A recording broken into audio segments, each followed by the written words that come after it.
Welcome in, everybody. I'm so thankful to be here. You guys don't know me. My name is Jason Line, Mr. Murica, the Bearded Truth, and I got to start off with saying thank you to Muddied Waters Media for having me come on here and allowing me the opportunity to speak about my neighborhood-friendly libertarian views and bring them to you. And so certainly, right, when it comes to Matt and Spike, they bring awesome content, but they've decided that they want to be the Three Musketeers effectively. And so here we are. Now you have Jason Line, Mr. Murica, the Bearded Truth here. The music was just a metal instrumental. We're working on getting some accepted artist for that. But thank you guys for coming in tonight. Thank you guys for giving me this platform, Muddy Waters Media. It's certainly a new experience, right? We always have a little bit of a learning curve starting off, and certainly tonight is no different, right? It's wanting to start off at 8 p.m. and really not beginning until now it's 8:10.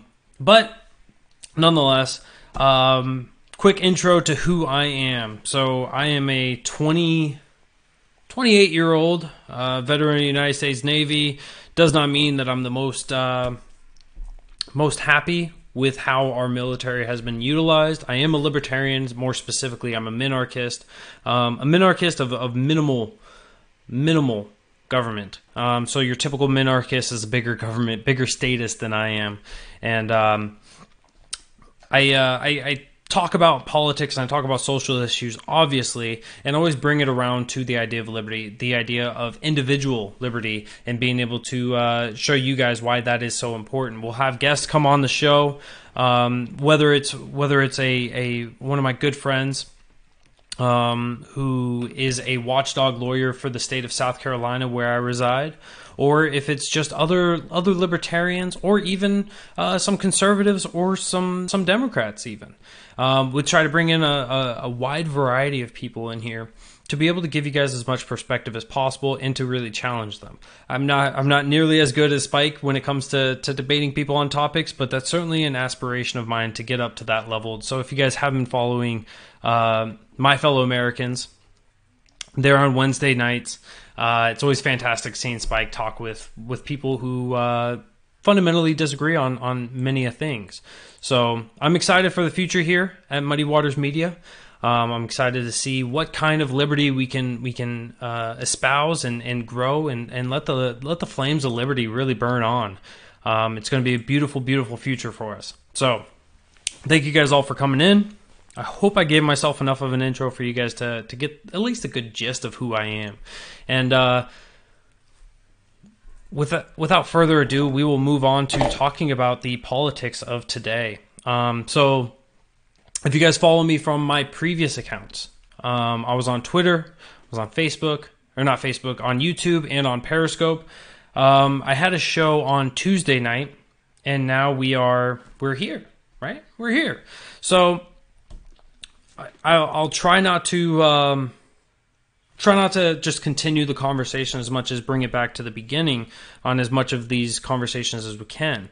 And so the first thing I want to start off talking about was the North Korea situation. Now, this is a situation that many people have been following, whether you're on the right, the left, or the libertarian side. I separate the three. I segregate those three from each other. I think there's much more value in it by separating the two. Or separating the three. And the idea that North Korea, a totalitarian state, a government that, enslaves its own people, that has the gulag, that kills off rivals to the throne, rivals to the seat. Kim Jong-un, Kim Jong-il, the whole family history is just a horrible, egregious people, and I believe I've seen Spike and Matt kind of touch on that. And so President Trump is going over there, and the week building up to it, we knew that he was going to go into Vietnam to really sit down and talk with Kim Jong-un and his sister. And the media was just going bombastic. They were going hysterical. They were going absolute lefty loony as typical. And just going after the president before he gets there. Now, of course, the president of the United States, President Trump, is not somebody that goes in with the with a lot of planning, right? When he gets involved with things, when he goes and does something, as he's said many a times before, he goes off of gut feelings. He goes off of the gut. So he's not a man of principle. He's not a man that comes in and has like a plan, despite the fact that he's got a book that's called Art of the Deal. When it came to North Korea, he came in kind of as an open slate. He wanted to be diplomatic with them. He wanted to build them up, and he wanted to make it seem as if he was there for all the right reasons and all the good things, but he didn't have a plan. So President Trump shows up. Media has been attacking him as typical, and he goes in, sits down, gets criticized for sitting down, and then the right, the conservatives, the Republicans are like, yeah, it's great that he's sitting down. And I'm like, it's all right that he's sitting down. I think that, the outcome is more important than the intent. So he sits down with Kim Jong-un, and everything falls apart. Everything falls apart. President Trump has to walk away from the deal, and we're seeing people say that we're boasting and we're proud and we're excited about him sitting down with North Korea, and now they're going, yeah, it's good that he walked away. All right? So is it good that he walked away? And if it was good that he walked away, why was it good that he sat down with them? If he is the leader of the free world, and I use the free world as in quotations because we are obviously not free, but if he's the leader of the free world and of the most powerful military in the world, why is it that you're going to sit down with them? Sit down with Kim Jong-un and not have a plan set? Why was this a situation in which you sit down and nothing comes of it?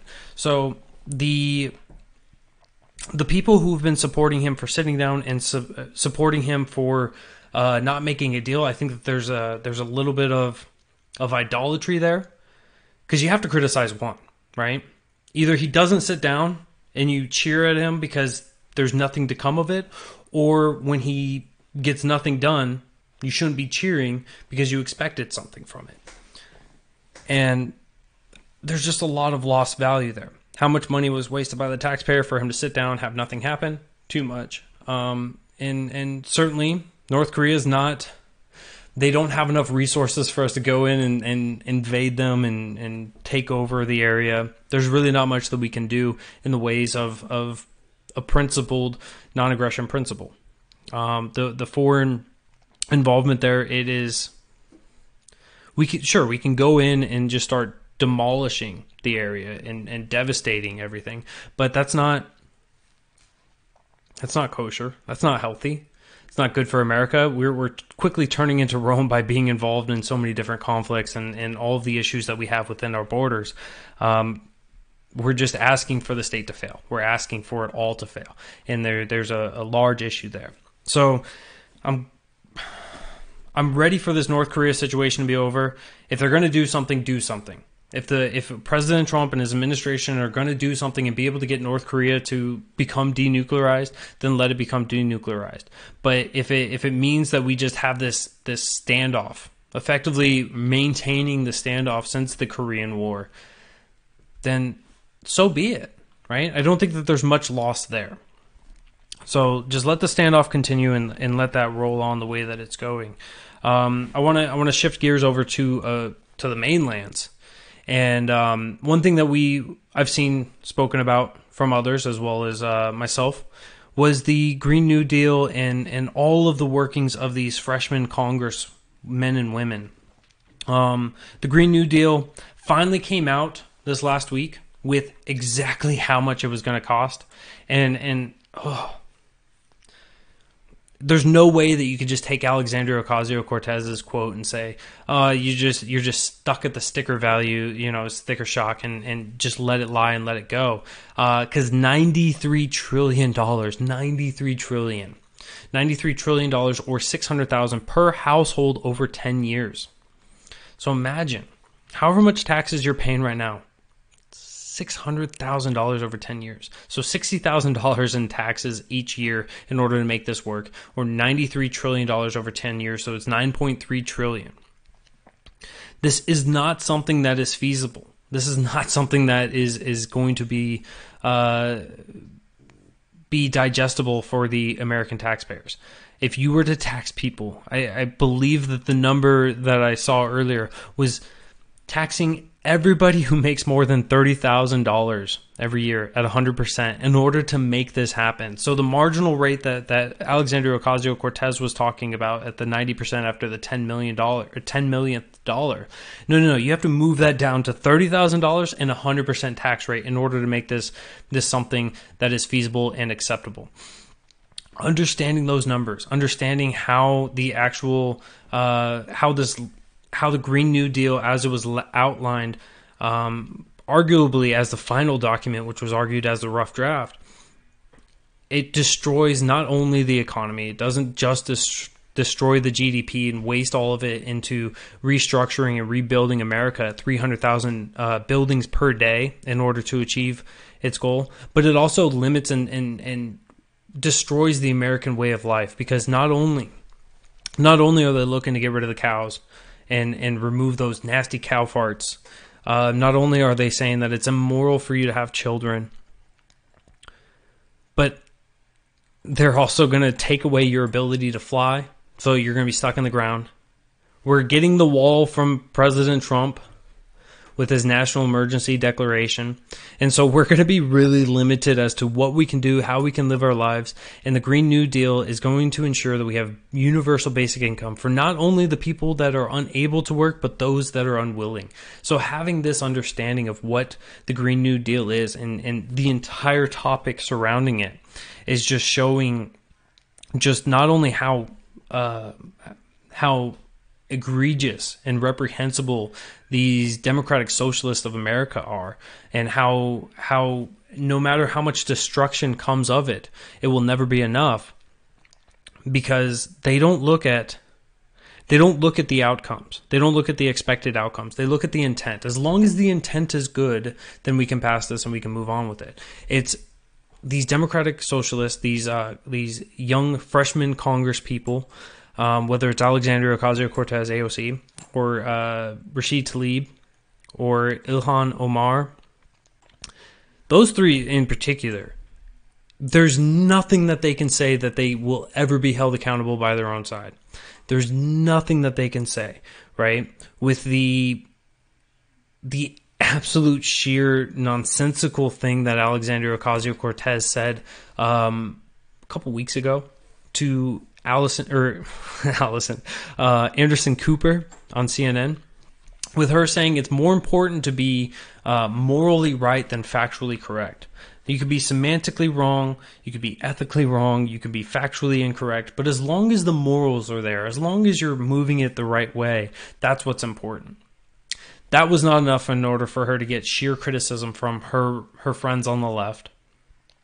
When she's called out and pushed this Green New Deal, there was a couple people, Dianne Feinstein, Nancy Pelosi, and a couple others that provided some pushback against this, right? Nancy Pelosi calling it the Green Dream, Dianne Feinstein standing up to those tyrant 10-year-olds who demanded from her to sign that, or to not sign, but to vote yes on the Green New Deal when she stood up against them. There's been a little bit of pushback, but not nearly enough. And so we have these freshmen that are really, really coming out in an aggressive way in order to take over the Democratic Party as much as possible. We have Alexandria Ocasio-Cortez, it was yesterday, that came out and said that if you are not voting in the way of the Democratic Party, you will be put on a list. And what this list means is that you will be, they're going to primary you out in 2020. Or in 2022 or 2024, depending on if you're a senator or a House representative. You know, whenever your term is up, you will be primaried out if you do not align with the party. And so there's this fundamental understanding with the Democratic Party that the Democratic Party has always been united. This is the one thing that regardless on if you agree with their their policies or their agenda, the Democratic Party has always been very united. They've always been able to work in step with each other. They're always on the same talking points. They're able to keep doing this. And all Alexandria Ocasio-Cortez and company are doing is saying, look, we've taken it to the next level. We're going to stand up for climate change. We're going to stand up for this, that, and the other. And we're going to demand from you guys to remain in lockstep with us. If you guys do not, then we'll find new people to do it. Thankfully, for those of us who despise the Democratic Party and all that it is, we are going to see... Oh, I realized the comments are going away, or scrolling down. When the Democratic Party is doing this, it is causing such a controversy because there are Democrats that are in purple states. There are Democrats that are in that don't agree with the premise of absolute 100% control. Thank you, Lynn, for joining in. And so those Democrats are now put into a weird situation where there's potential that they're going to get primaried, that these Democratic Socialists are going to try to have somebody replace them. So it's a toss up on if that will be effective, or if they just forego it and forget it and potentially lose their seats for being a radical lunatic. Interesting either way, right? It's going to be interesting to see the way that 2020 plays out. I know there's a lot more things that are going to feed into this, including the taxes. So if we scroll back a little bit in history, when the Tax Cuts and Job Act was passed by President Trump and the Republicans, there was a lot of hubbub about that. There was a lot of concerns from the Democrats saying you can't cut spending. And for a while, revenue went up and revenue has gone back down from it. But nonetheless, there's a lot of concerns now that the tax season is upon us, that people were saying that they were going to receive less taxes, or they were getting less taxes back. And there's some basic algorithms, there's some basic understanding of taxes that when you pay in less, you're going to get less back because there's just less of a pool there. So some people are getting that experience. But overall, from the IRS itself, they said that overall the tax returns have increased by 1.3%. So 13% increase on the taxes. Sorry, 1.3% on average. So a little bit more money coming back to people is always a good thing. This is going to help out because a lot of Americans... let's just be frank. There's a lot of Americans that don't really care that much. But if you get more money in my wallet, I'm happy, and therefore I'm settled. And you won't hear any complaints from me. You won't hear any controversies from me. But I know that you guys are coming in here, and this isn't the same for you guys. I agree with you, Timothy. And so it's going to be interesting to see the way that the economy continues, if it continues on the upswing, if we hit some stumbles, if we hit some hurdles, or if we have what's been called as potentially the worst economic crash that we will face here in America. I'm blanking on the economist, but nonetheless, he was the economist that called out the 2008 housing market crash. If that's true, if that's the way that it goes, then yes, we will be absolutely devastated. As long as the economy is on the upswing, as long as it continues booming, that may be enough for President Trump to maintain his seat, to maintain office as commander-in-chief, quote-unquote, because we're always in a perpetual war, or the President of the United States. But we're going to have a lot more interesting things to talk about in the interim, of course. So we got in the news of that, and I'm going to have to rehash something that just went on my show on Tuesday, is some of the candidates that we saw coming up from the Democratic side. So ramble off a couple names. We got Amy Klobuchar from Minnesota. We've got Elizabeth Warren from Massachusetts. We've got Kamala Harris from California. We've got Cory Booker from New Jersey. We got Schultz, who's running as an independent, but he is he says that he won't run as a Democrat because the Democratic Party has left him. I would agree with that premise, but I'll conflate him into the Democrats because I think he's going to pull from the Democrats more than anyone else.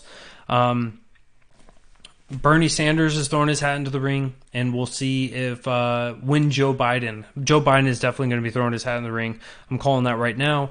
But we've got all this massive pool of people, and they're all pulling the party in different directions. Some of it's good. Some of it is good stuff. Oh, Tulsi Gabbard. I almost forgot about her. The only Democrat to be anti-war.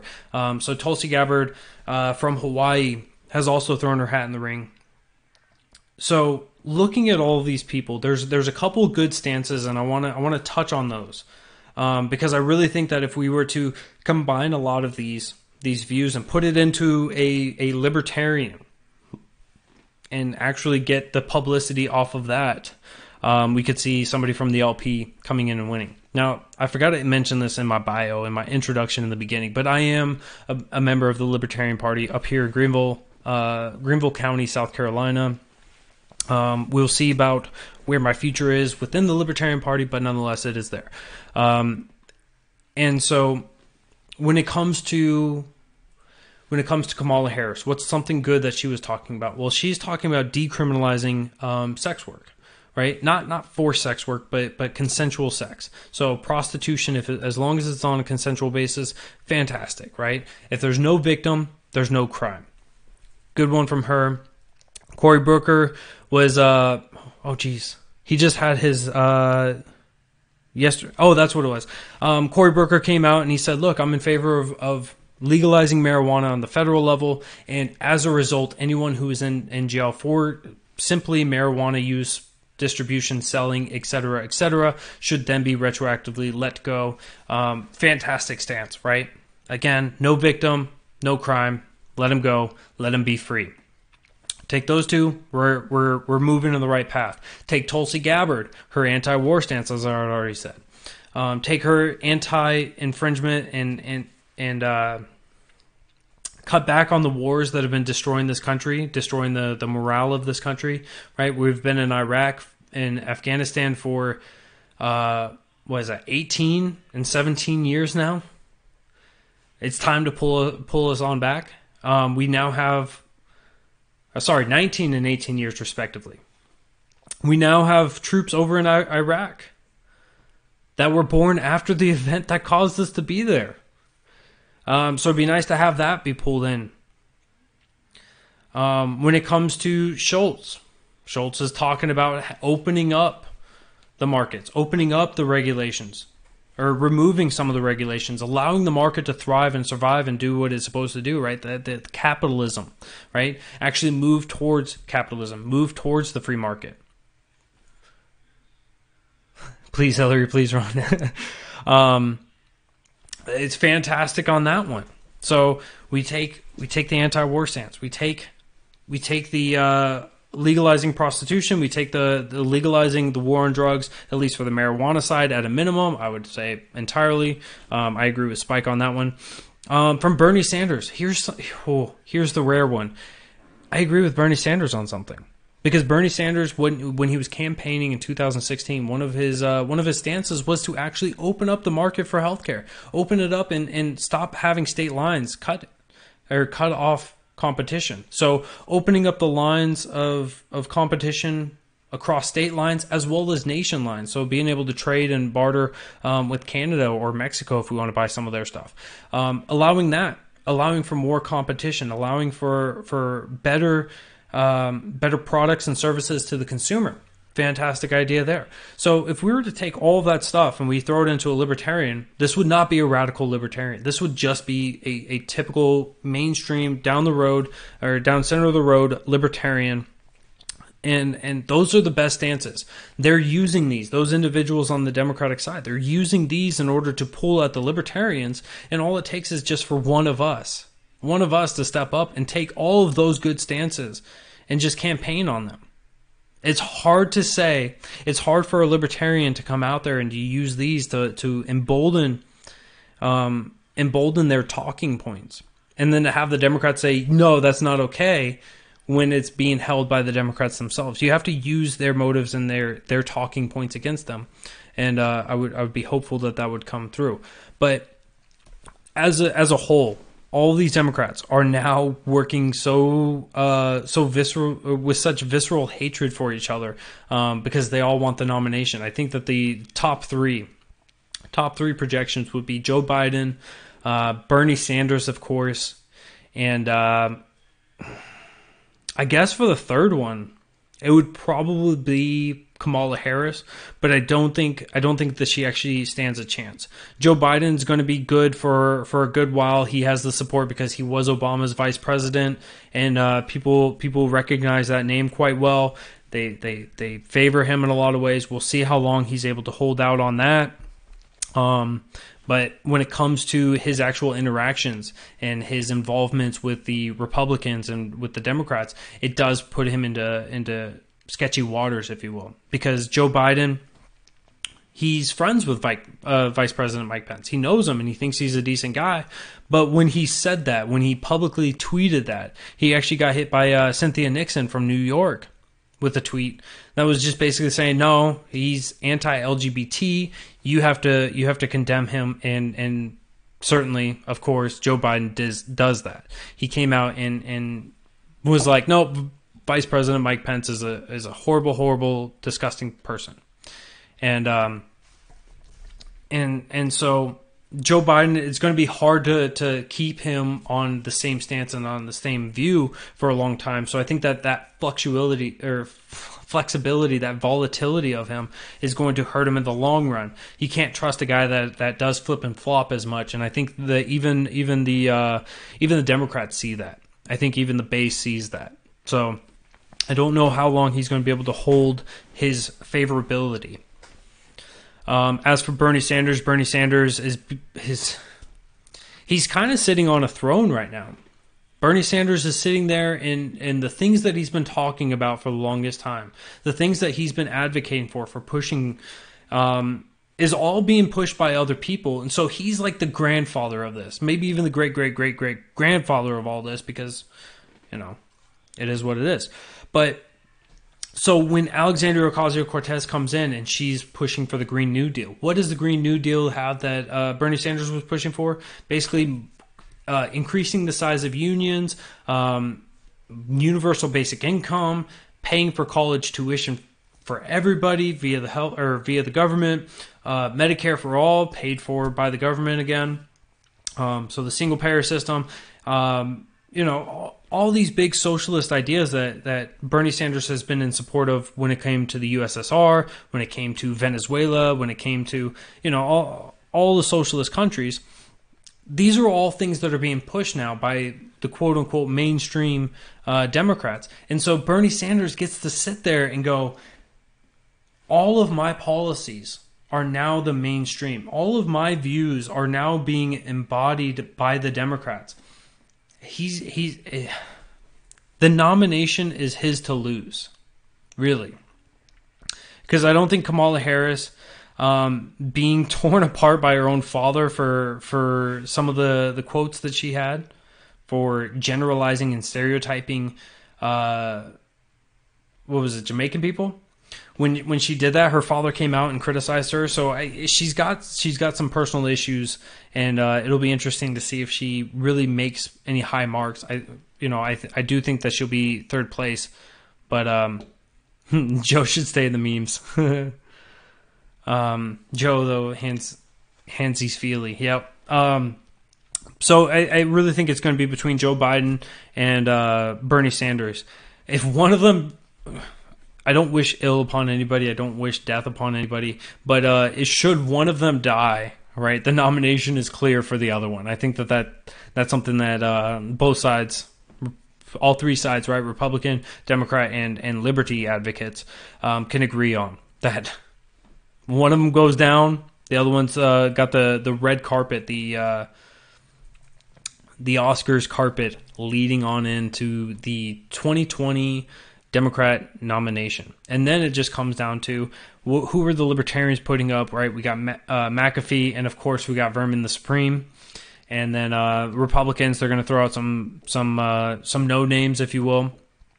I don't expect them to bring out any hard hitters because they know what the potential will be if you have somebody that splits the vote and is able to tear apart President Trump and cause that loss in the base. So I think that they're going to hold on to President Trump a little bit more than what they would have if it was a little bit of a closer race. And so we'll see President Trump and coming up against the nominees from the other sides. It'll be an interesting race. I will be, of course, keeping you guys up to date on what's going on with that, what's going on in Congress, and how all of this is going to be playing out. Bernie might too old. I believe. Let me verify this. I want to say that Bernie Sanders is younger than Joe Biden, which just explains like socialism ages you so badly. Of course, the internet's going slow for me. But yeah, so I'll get the fact check on that. But nonetheless, it'll be interesting to see the way that all that plays out. I want to shift gears a little bit. So we talked a little bit about the average tax. I realized I spelled the wrong. Oh no. I'm blanking, guys. I'm blanking. I had another topic I was going to cover with you guys, talking about the homelands. Let me pull up the Facebook feed. Yep.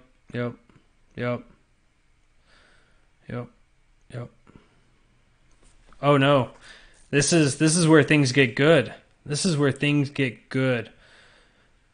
All right, so I'm gonna hit two older topics because I don't feel like I got to get into them quite well enough in the past. So it's important for me to hit them a little bit deeper and to be able to show you guys that I actually have a little bit of understanding of situations. I guess maybe a little wisdom, if you will. Not trying to be arrogant or anything, But when it comes to a lot of the situations in the mainstream media, I know from looking out at the you guys on the Facebook page that we all agree that the mainstream media sucks, and I want to bring up the hypocrisy, the double standards of what it means. Yeah, Timothy, my bad. What it means to be in the media and just how honest they can be with their dishonesty. Because when we look at situations of the past, and I know that we've all covered the Covington kids, right? The Covington Catholic kids, where they were merely standing there where black Israelites were yelling racial and homophobic things towards them. And you had Mr. Nathan Phillips marching up and beating his drum right in front of Nick Sandmann's, I believe it was Nick Sandmann's face, and which resulted in the media just tearing apart Nick Sandmann and the Catholic church kids, and just saying Nathan Phillips and the black Israelites were obviously the victims of the situation. There was nothing that they did wrong, and we should never in any way disparage those individuals. But I think that looking at it, understanding the entire picture there, was that the media got ahead of the facts. They got ahead of the story, and it blew up in their face. So we moved on from that situation to less than a week later, Jussie Smollett. Now, Jussie Smollett, when his original story came out, I was very skeptical of it. Because when he was talking about this, right, 2 a.m., it's like 20 below zero, he's walking to Subway as a rich man because why get something delivered when you have an opportunity to get mugged? Why go out there in the storm? So he walks down to Subway, gets a sandwich on his way back. As the story goes, as his story went, he gets mugged by two white people that he exclaimed, "This is MAGA country," throw a noose around his neck, and poured what was then an unidentifiable liquid, which if you've ever smelled bleach, you would know what bleach is. It's pretty hard not to say that it's an unidentifiable liquid But that was the gist of his story. Now 45 minutes later, they finally call the police because of his manager, and the entire thing just didn't really add up. And the media went nuts over this. They said, "Look at how racist people are. Look at how racist MAGA people are. This is just a referendum on Trump. Trump is such a racist." And I'll agree that Trump has said a lot of stupid things. Trump says a lot of stupid things, a lot of things that are just egregious and reprehensible. But the media is too busy trying to conflate. They do have that Trump derangement syndrome where anything and everything can be put into the conspiracy that Trump is somehow pulling the strings of all these people across the country and causing these atrocious hate crimes, which really, I mean, should a hate crime even exist, right? It's just a crime. You want to really what a hate crime is. What a hate crime is just a multiplier, effectively. So you have the crime of punching somebody in the face. And because that person was white and this person was black, and that person said that they don't like black people and then punched them in the face, now that makes it worse. I think that the crime is still the same. You just know that that person's a bigot, right? You know that person's a racist. I don't really agree with the idea of hate crimes making it worse than what it is. But it just doesn't make sense to me because the crime was still the same. Anyways, so they're trying to say that like Trump is pulling those strings and causing this to happen. Now, as it turns out, after the media went nuts over this, you had people like Cory Booker and Kamala Harris coming out and saying, look, we need to actually have anti-lynching laws. We need to actually make it to where it's illegal for people to commit acts of violence against the others. And they obviously missed the part where that's already illegal. And so we had members of Congress, right? Members of the Senate coming out and speaking on this. You had celebrities across the country, right? You had the late night shows. You had just movie celebrities, music singers, and all these other individuals that were coming out, and they were just going nuts over this.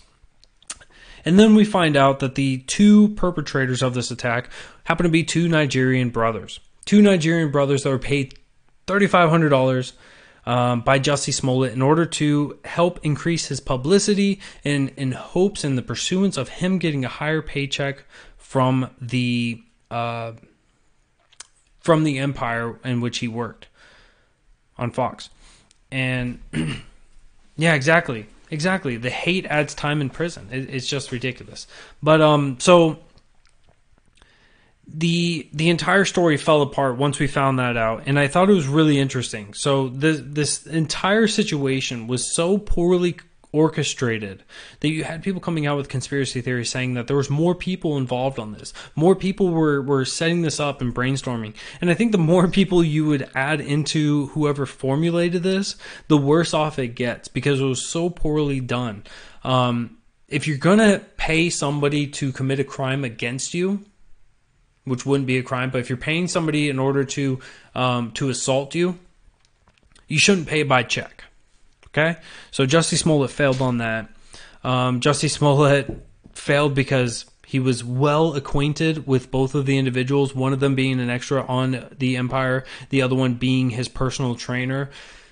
You don't want to have somebody that you're familiar with, and you certainly want to make sure that these are actual people that are involved with committing acts of violence against other people pretty routinely, because as soon as the cops showed up, as soon as they were being questioned, immediately they were like, yeah, whatever you want to know, we'll tell you.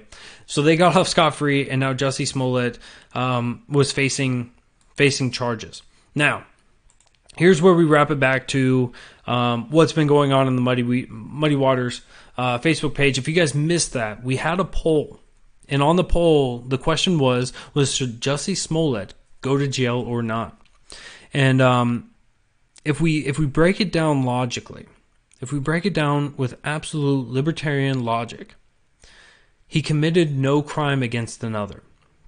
Okay? Now, I'm not saying that people weren't affected by this. I'm saying that there was no crime against another because he had paid people in order to damage his own property, his body being his own property. He should, by logical standards, be able to choose what happens to his body. And so on those grounds, Jussie Smollett had no victims. Now, for a punishment, what should Jussie Smollett have to do for a punishment? Well, he should have to pay for every penny. For every penny that was spent on the investigation, he should have to pay for that because he put a burden on the taxpayer dollars, in which he should be held accountable for that. Because there were no charges filed against other individuals, right? He didn't make a victim of somebody else. So there's no issue there. If they want to tack on a little bit of extra in order just to kick him while he's down, they can freely do that, of course. But I think at the end of the day, there was no victim. He caused a large investigation, so that needs to be handled. He damaged somebody else's... he damaged a movement because... Let's face it, right? A lot of the MAGA people, a lot of the people that believe in the Make America Great Again, they believe in the collective. They believe in the collective of the MAGA movement, right? And so when you affect one, when you hurt one, when you name call one of them, they feel like it's an attack on all of them. And there was the QAnon, if you guys are familiar with that, where it was where one goes, we go all, or something to that effect. And so, that's it, right? They felt so connected emotionally with each other that they felt like this was an attack on them. And certainly it's not, because feelings are not important. Logic is. And logically, nobody was affected other than Jussie Smollett, and he consented to it. Therefore, no crime, no foul. Pay the fines and move on with your life and become a nothing burger again. Come back to being the same guy that you were before this event happened, where nobody watched Empire and nobody knew about Jussie Smollett at all. I think that's the only logical reasoning for it.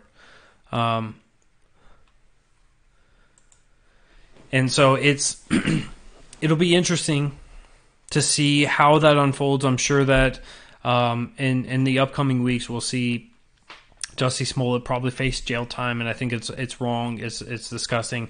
The prison system's already overfilled. We don't need to put one more guy in there for something so ridiculous. Q, they make me laugh. Yeah, the QAnon stuff is always interesting. I've got a good friend that he asks the right questions, and certainly the never mind. I'm not gonna go too deep into the QAnon stuff, but I've got a good friend that tears apart a lot of the what do you want to call it? The aura around Q, right? The protectionism of Q, and it's always a good time. But all right, it looks like I've got it up. So Bernie Sanders, born in 1941. Ooh, Joe Biden, born in 42. So, yeah, Bernie Sanders is 1 year older. So, by almost a year, September versus November. So, well, actually, a little over a year and 2 months older than Joe Biden. So, going back to that. Other than that, right? So we're seeing the mainstream media crumble on itself because of situations like the the Covington Catholic Church boys, because of the Jussie Smollett case, because of just having sheer Trump derangement syndrome. And when you have somebody that was a former CBS foreign correspondent, such as Laura Logan, coming out and saying, look, 85% of journalists are on the left, right? A lot more Americans are waking up, which is why it's important that you guys grab onto the alternative media sources. You guys come out here. What is Q? Is it Star Trek? No, Q is called QAnon. He started off in the 4chan, or they started off in the 4chans. The premise around Q was that QAnon was a group of military and civilian intelligence officers I believe the number was between 7 and 11 of them. And so what they were doing was taking public information in order to steer a large group of people that were called the Q followers, in order to steer them to an agenda that would embolden the trust of Trump and say, look, you got to trust the plan, you got to trust the plan, and then would give little clues, very vague clues, in order for people to accept it and say, yeah, Q was vindicated because he said water, and then when with reference to Israel and Saudi Arabia at the time, I believe it was, and so Netanyahu, who's now potentially, he's in the pre-indictment phases over there in Israel. Netanyahu made a response to Saudi Arabia, if I'm correct on the country, and he had a glass of water next to him, and so that was enough to vindicate people on the idea of Q. Now, I'm not somebody that just destroys Q. I'm not somebody that follows Q. I'm just somebody who's just merely observing some of the stuff and breaking it down. Right? When you follow a conspiracy or a story, everything seems to embolden your confirmation or your bias, right? It's that confirmation bias, and certainly I think that there's some of that plaguing it. So yeah, we can go a little bit further into Q on another night. Let me see here.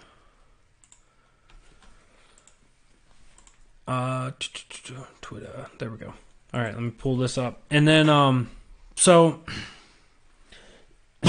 I apologize, guys. I will have this much better setup next time, because a little bit of a different setup, swinging from myself, coming over here to Muddied Waters Media and doing big things over here, and so it knocks you off your groove. It really, really does.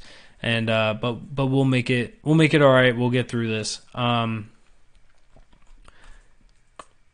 make it through tonight. On Monday night, it should be at 7 p.m. Eastern on the dot. We'll be on time, and we'll get this through, knocked out flawlessly. That's the goal. Expectations are obviously going to be different than the results. Don't put me on the stake yet. But what is there something going on out there in the world that you guys feel needs to be covered and talked about? You're not on Facebook? Yes, I am. All right. Or any events that recently occurred that you guys want to have a little more insight on, because, like I said, I'm blanking on a lot of this stuff that has been going on. Actually, I've had that up too. Nope. So there was also the other story of the trans racers, the sprinters up there in Connecticut running for the state championships. I want to talk about that because there is the individual liberty, there is the idea of competition and everything else, and so it gets into muddied waters, if you will.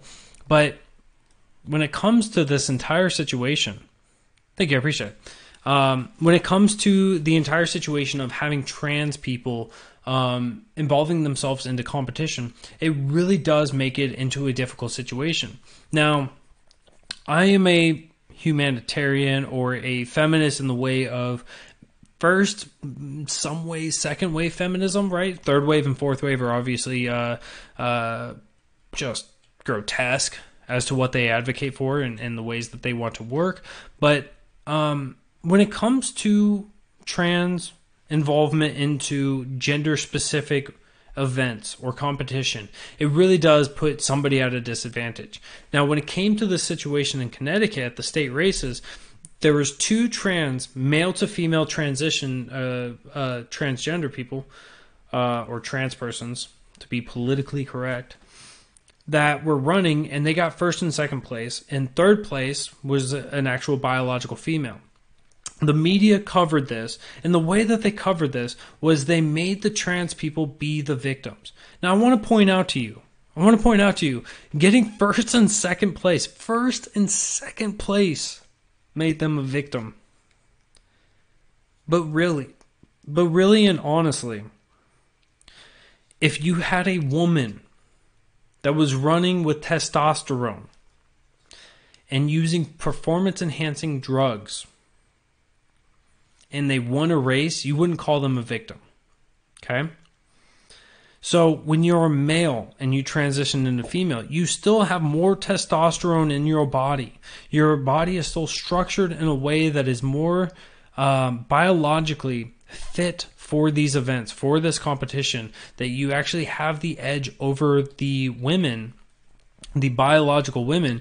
And so it is effectively performance enhancing drugs. It is effectively cheating, and it is dishonest to believe that it was a fair fight amongst them, because these men to women transitioned trans people, they would not be able to compete with the men. So they're at a disadvantage there. So they come over to the female races, and yes, you can send questions, and so it makes it extremely difficult. Timothy, we'll get to that question, absolutely. You can always send questions. You can always send me questions, guys. And so looking at that entire situation, you have two people that were effectively cheating, that were putting themselves at a huge advantage. And so, while I'm not a big person about gender roles entirely, right? Do what you want to do, find your companion, and live life and be happy as you want to be.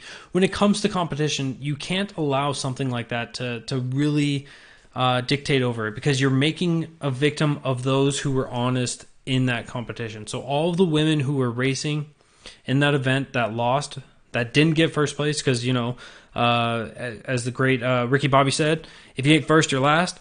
So all the women that came in last and the other trans that came in last, they were the victims, minus the trans. And so as a society, we have to keep those separated. And it puts you in a weird situation, because a male to female trans can run with the men still, right? Because they have estrogen now, they have a couple other hormones that are different, but they still effectively can still run with the men.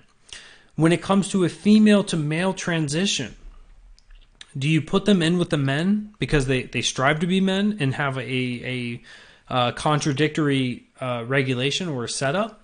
Or do you can't keep them with the women because now they have testosterone. They are getting injected with testosterone. So now they are above and beyond what the rest of the competition is. So they can't run there. So you have to have like a separate group, or just exclude them outright. Can you imagine the headlines if you were to exclude them outright? So you have to have like a third party where it's like people who don't identify as a quote unquote normative gender.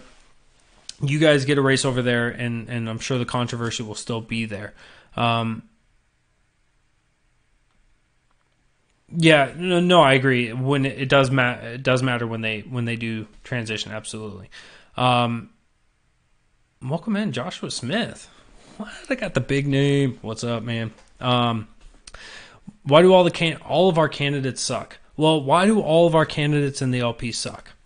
So all of our candidates in the LP sucks because if I can steal a quote from Shane Sweeney from the Libertarian Party of South Carolina, if I can steal his quote, because not enough people are wanting to pick up a shovel. Not enough people that are actually have good philosophy, good principles, and good values are willing to stick their neck out there and step up to the plate and take it home for the team, for the party, right?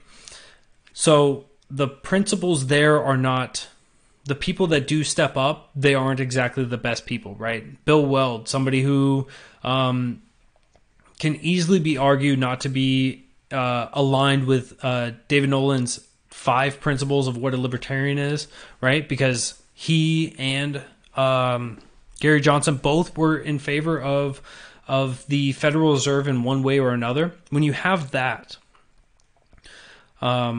it really does put a divide on libertarians. Do I advocate for him because he's running as a libertarian, or do I fight against it? And so we always have this issue of infighting here in the liberty movement, and certainly having people of questionable philosophies and ideologies makes it a little more difficult for us to really get behind them and support it, and to openly support it. So when you have criticisms coming from your own party, I think that the Libertarian Party is the only one that we hold ourselves accountable When you have that, it's hard to reach out to other people and say, "Hey, come on over here, join us on the liberty side, and let's embolden this. Let's get this guy elected or this gal elected," because there's too much infighting. But that also leads us to being the best of debaters, of course. So there's a lot of issues there. I think that at a core principle, what we need to be doing in the Libertarian Party, of course, we need to be striving to get people elected. I think that we need to start down at the root level, start at the county council, start at the state level, and then build our way up. If we just try to go for the top, if we shoot for the stars, sure, maybe sometimes we'll or shoot for the moon, and we may land in the stars. But if we can get it from the ground up, we can really build the support around this. So it's more about starting at the ground level and working your way up rather than trying to go to the top down. Give a handicap, maybe. There was one other question. Does anyone know how the Olympic Committee defined men and women? So that was a good question about when we were talking about trans. So the Olympics have actually come out and they said that they're going to allow trans people to compete. I don't think it was a full acceptance across the board, right? But I think that there were some specific events. And I wanted to just say, biologically, men are better than women, and I believe every sport except for one, and I think it was like marathon swimming. It was like not something in the pool, but like, super long distance. And I think other than that, men beat women in basically every sport, maybe balance or gymnastics. In that sense, we are only the only real grassroots party, maybe. And I think that that's where a lot of our fundamental support comes from. But I think that the libertarian movement would be helpful of us in order to not fight against each other nearly as much as what we do, and actually just stick to the David Nolan's five principles. Not a lot of people have looked into that, so let me pull that up. They're really simple principles of what makes a libertarian. You have to have all five. If you don't have all five, you're not a libertarian. But it's those five that are so very important. And if as long as you have those five, you're a libertarian. And there's a lot of other topics out there that maybe we don't agree with one another, and that's okay, because these debates will always. I agree with you. Because these debates will always go within the Libertarian Party, but we shouldn't be destroying each other for these inherently.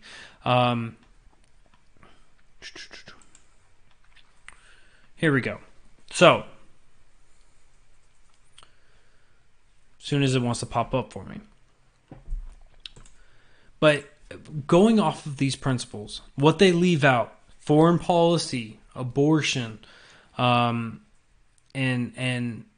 what was, there's another big one that he had specifically called out. So we see a lot of criticism and a lot of hate against bordertarians, against open border libertarians, against pro-life libertarians, against pro-choice libertarians, and certainly, right, there some of it's worthy, some of it's not worthy, but really to tear apart at other people.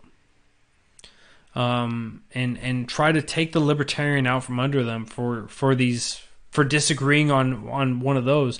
It doesn't help us unify, and we certainly will never be able to get the big support to get over that 10% threshold, or that 15% threshold at the federal level for the presidential races, in order to really give us the support for the next following election to be able to get there on the debates and really get the ticket to helping spread liberty and allow liberty to thrive.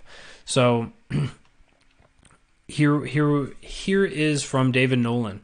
My definition is that this, for those of you who do not know, he is the founder of the Libertarian Party. My own definition is that in order to be considered a libertarian, at least in the political context, an individual must adhere without compromise to 5 key points.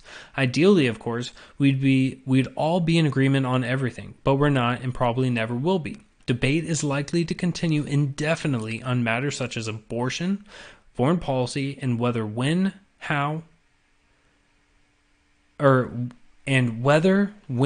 and how various government programs can be discontinued or privatized. But as far as I'm concerned, if everyone is sound on these 5 following points, he or she is de facto a libertarian. If he or she fails on even one of the 5, he isn't.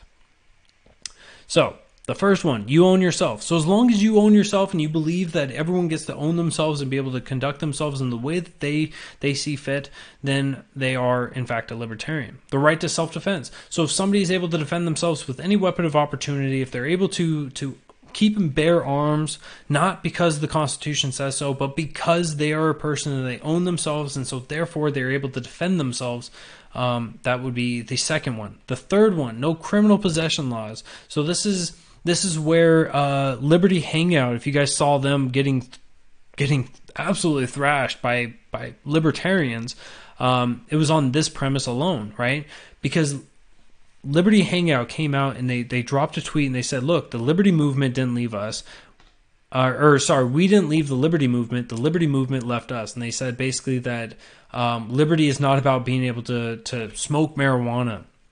But here's what David Nolan himself said. In fact, libertarians believe that the individuals have a right to own and use anything, gold, guns, marijuana, sexually explicit material, so as long as they do not harm others through force or threat of force. Laws criminalizing the simple possession of anything are tailor-made for police states. It is all too easy to plant a forbidden substance in someone's home, car, or pocket. Libertarians are as tough on crime, real crime, as anyone, but criminal possession laws are an affront to liberty, whatever the rhetoric used to defend them. So I think that we've all experienced, seen videos, or somehow encountered a destruction of trust in police officers because of sprinkling crack on people, or making false claims, doing what it is that they believe is fit in order to defend themselves or their careers. And so this criminal possession, 100%, right? You shouldn't have, for merely obtaining something or having something on you, should not be a violation of law. Number 4, no taxes on productivity. So if you're against income tax, you have to be against the income tax, right? You have to be against the 16th Amendment. In an ideal world, there would be no taxation, right? Because taxation is the price you pay because you live in an uncivilized society. Taxation is extortion. It's not just theft, it's extortion because there's a threat of violence behind it. So you have to be on board with that. In a sound money system, this is where Bill Weld and Gary Johnson both failed the libertarian test. So they both were in favor of the Federal Reserve in some way, which is fiat. So fiat money with no backing. And the acceptance is mandated by the state. So when Gary Johnson and Bill Weld both were speaking favorably about, I believe Gary Johnson was in favor of the entire thing, and Bill Weld thought, it's a much needed evil. Between the two of them, it really took them away from being what is quote unquote a libertarian, and certainly caused a lot of issues. Hangout was a bootlicking festival. Absolutely right on that. Truly despicable what they've been doing, and it's fun to go on there and just post anti-Trump memes, because you'll watch them just get so deranged, and it's like my little guilty pleasures, just going on there and just poking a couple jabs and letting that occur. It's always fun. It's always enjoyable, because when it comes to President Trump, when it comes to the Congress, when it comes to Cocaine Mitch, when it comes to Nancy Pelosi, when it comes to Obama, when it comes to George W., when it comes to Clinton, when it comes to HW, it doesn't matter who the president is or who the politician is. It's important that we not only be objective and be able to say when they're right or wrong, but we don't become, we remain consistent. Right, and that's something that you can't really do if you're buying into those, buying into the idolatry, buying into the MAGA movement, buying into the change movement with Obama, buying into all of these things. If you're not willing to hold your own side accountable, you've got a trash ideology, and I'll help you become more consistent, I hope. But Hangout just was a Trump bootlicking guy, right? I remember Liberty Hangout being like, yeah, bump stocks aren't a part of the Second Amendment. No, there's just so much. People will excuse their own side too much, and I think that that's certainly one thing that I want to fight against. Is nothing ever that any politician does, it should not be met with, this is invulnerable. This is something that you cannot go after. This is not something you can criticize, because every single thing should be criticized. If you believe in the Founding Fathers said, look, you are the keepers. You, the people, are the keepers of the government. You hold them accountable. You redress your grievances against them with the First Amendment, and you do what's right. And so if you're a believer in that, then I hope you'd also believe in the Jefferson quote and idea that revolution is needed. Sometimes you gotta let the roots of liberty have the blood of patriots and tyrants, right? I'll be honest with you guys. I am a constitutionalist. I want to bring the government back to at least the Constitution, if not further. And so with that, I use a lot of the Founding Fathers to understand why it is that they had constructed our country in the way that it is. And I completely agree with the Lysander Spooner quote. Let me pull that up so I don't destroy it. Lysander Spooner Constitution. All right. I completely agree with Lysander Spooner on his quote about this. And while I pull it up with my slow interwebs, that the Constitution basically has failed us. So if I can bring us back to that, at least we'll be in a better place. Because I think that anyone that will look at the situation pragmatically, where the First Amendment has been egregiously violated, right, with free speech being destroyed, where we have members of Congress right now trying to put religious testing, right? We saw, who was it, Kamala Harris. We saw Bernie Sanders basically going after people. Going after people for saying something or for being Catholic, right? If Amy Barrett is the next nomination from President Trump, then we will see them going after her for being a Catholic, for having a bunch of children, for not being pro-choice, but instead being pro-life in accordance with her religious views. We will see. We'll see them going after that. When it comes to the Second Amendment, I don't think we need anything more than just saying, yes, the Second Amendment has been violated. Third Amendment, it's not really something that is a big issue. But Fourth Amendment, right? Your right to privacy, the NSA. Fifth Amendment, right to due process. We don't have that anymore in this country. People are considered guilty before proven innocent. Guilty until proven innocent. It's just egregious in the way that it is. So I want to at least move the needle back on liberty and bring us back to the Constitution. And then once we get there, we can keep fighting to remove it even further. Because at the crux of this, at the core of this, what we are fighting for is for individual liberty to be supreme. Where is this quote? It's a beautiful, beautiful quote. I'm so upset by this. What is the L relationship with the United States? Are you talking about the big L relationship with the United Nations? I'm not sure. I'm not very familiar with the EU and all of that. I know that they do have a Libertarian Party over there, and it's vastly different than what we have here in America because, let's be honest, right? The culture of here versus there is much, much different. The freedoms that we fight for are definitely different than... Oh, did I lose you guys? Uh-oh. Did I lose you? Can't tell if I lost you.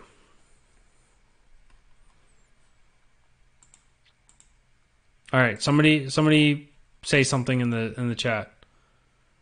Is the Constitution verbatim in the Libertarian Party? No, because even that is more nuanced than what the Libertarian Party wants. Right? There's more government there than what than the Nolan 5. Okay. Uh-oh. Does look like I lost you guys, maybe. I hope I didn't lose you guys. If I did, I'm talking to the ether. I'm talking to myself. If I did not, I think this might be a decent time to wrap it up. Question mark. Still good. All right, so we're still good. All right, sweet. But no, so the Libertarian Party, I think that the Constitution is not verbatim within it. The Liberty Movement, the Libertarian Party wants to even shrink it further than that. But I think that the pragmatic steps would be to move us back to the Constitution and then remove to shrink it even further. Because right now, like what we were starting to do, and we got through the first 5 of the Constitution, the first 5 amendments, or the first 5 of the Bill of Rights, those are all being violated egregiously and daily. And certainly we can continue on the 6th, the 7th, the 8th, and the 9th. And of course the 10th is just forgotten about. So retract the government, rescind the power that it delegated itself, that it's ceded from the states and from the individuals. Take that back and bring it back to the states, bring it back to the individuals. And then once it's at the states, fight to bring that down to the community level, bring that down. And so it does, there's a lot there. So I think the Constitution would be a nice stepping stone for the Libertarian Party, but I don't think it's the end all be all. Here we go. Here's a brainyquotes.com.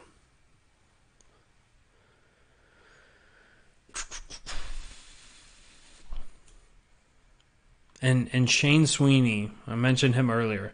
He loves this quote. If I even mention the Constitution around him, he brings this up. So Lysander Spooner said, "But whether the Constitution really be one thing or another, this much is certain, that it is either authorized such a government as we have had, or it has been powerless to prevent it. In either case, it is unfit to exist." So either it was there and it failed to prevent this, or it allowed for the government to be what it is today. And certainly I don't think that it allows it. I think that certainly we have a clear, grotesque violation done by all three branches of government, right?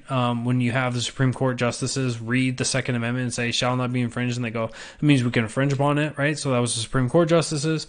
When you look at Congress, and Congress goes, yeah, you know what, we could change up what general welfare means and be able to impart Social Security. We can put in welfare systems, entitlement systems, and we can have put up the Department of Education. We can do this, that, and the other, and that's okay. That's obviously an issue. When it comes to the president's like, hey, I'm just going to bypass Congress. I'm going to just enact my own laws. I'm going to enact all these different this, that, and the other. Right? They're the executive branch, not the legislative branch.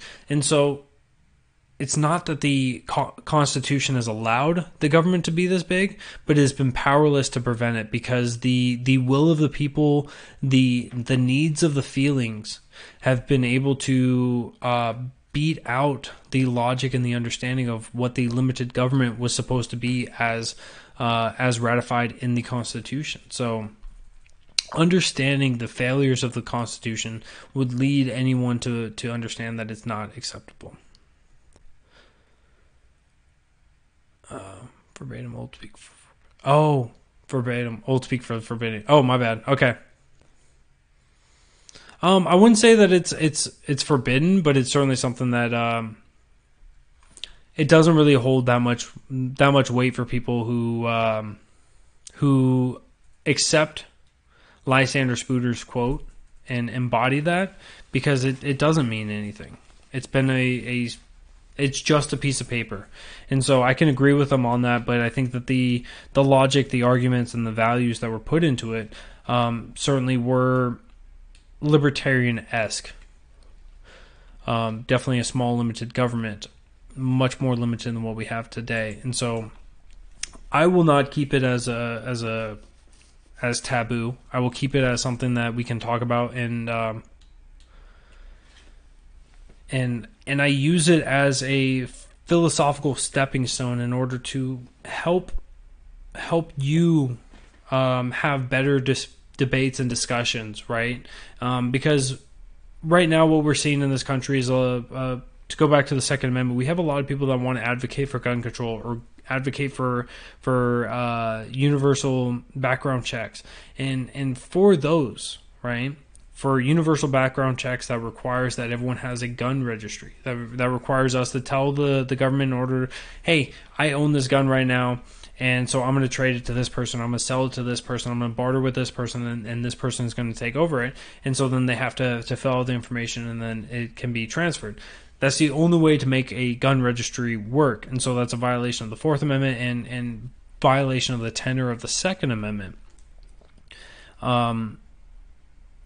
And when it comes to, obviously, gun control, that's just a clear violation of the Second Amendment by prohibiting people from being able to protect themselves. Is just simply egregious and reprehensible, because when seconds matter, right? When you're in a situation where seconds matter, the police are minutes away. So you need to be able to have the ability to defend yourself and understand the statistics and the atrocities that are surrounding the gun violence situation in this country. The law-abiding citizens committing crime is absolutely zero.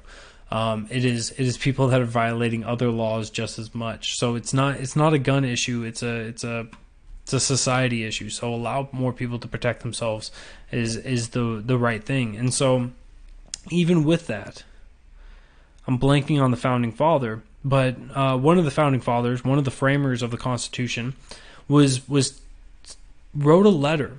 So a bunch of sailors who were out on the open seas knew that there were pirates out there, and so they had sent him a letter, and they basically asked him, "Hey, can we have cannons?" And the result, the return, or the letter that was given to them, why am I blanking? Was basically saying, yeah, absolutely, you can go get a cannon, protect yourself, protect your ship, protect your vessel, Second Amendment.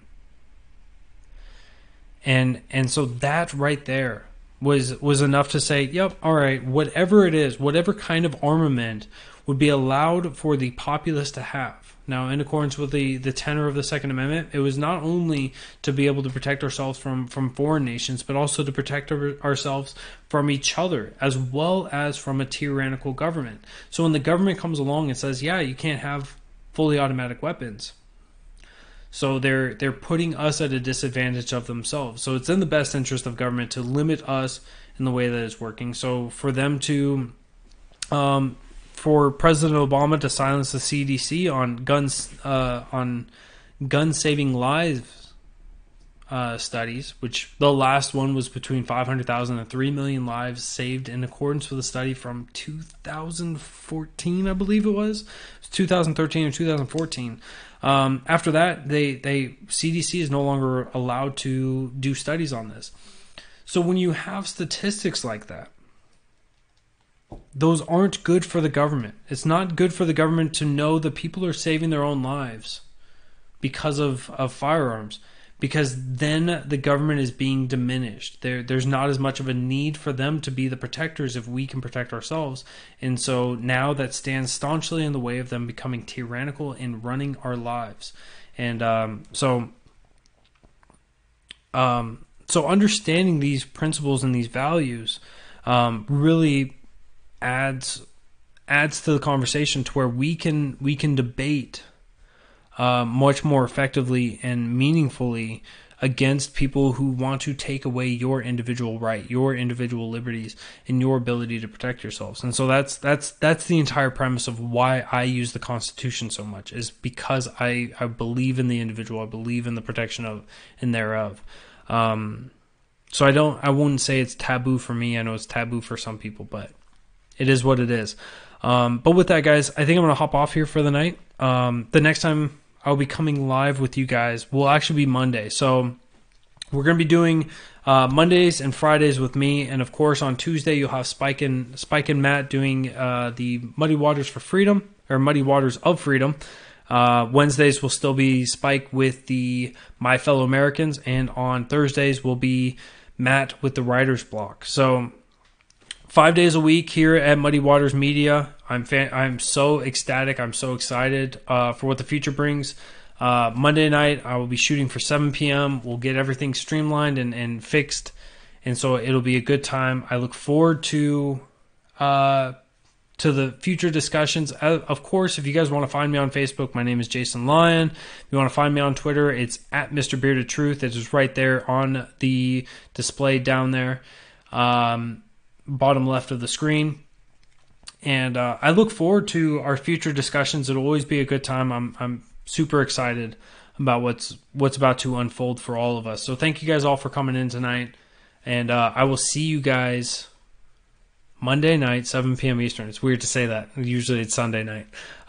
So over the weekend, make sure you guys aren't drinking, driving with, or don't drink and drive or ride with those who do. You have family, friends who care about you and love you deeply. They want you to get back here and to be safe. So I'll see you guys Monday night. I am Mr. Murica, the Bearded Truth, Jason Lyon. Thank you so much, Muddied Waters Media, for having me on and allowing me to use my voice here. So you guys all have a great night, and I will see you guys Monday night, 7 p.m. Eastern.